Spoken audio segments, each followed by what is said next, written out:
Chris at Highline Guitars, and in this week's Quick Tips for Guitar Builders, I'm going to talk about sandpaper.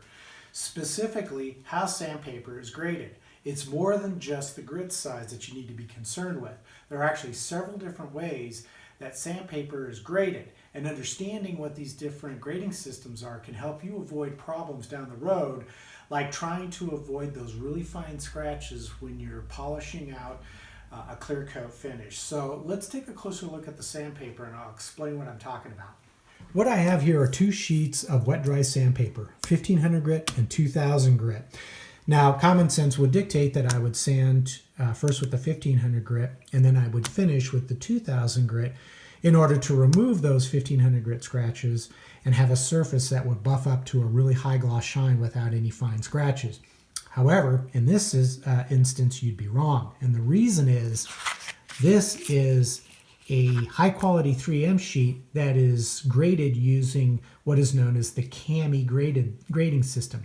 CAMI stands for Coated Abrasive Manufacturers Institute, which is also known, I think, as the United Abrasives Manufacturing Association, but I call it CAMI because that's what it was known for so long.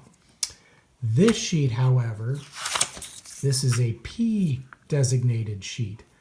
When you see that letter P, that means it's FIPA, which is the Federation of European Producers of Abrasives. Their rating system is different. As a result, a P2000 is actually slightly coarser than a 1500 grit.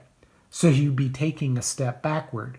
And that's why I think a lot of people have problems when they're trying to sand to their final polishing finish and then buffing it up, but still seeing those really fine scratches. There's a good chance they're mixing up their grading systems.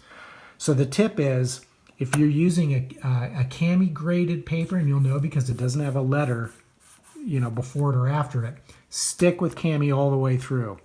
If you're using a P designated paper, make sure that all your grits are the same thing. If you mix them up, you're going to have problems.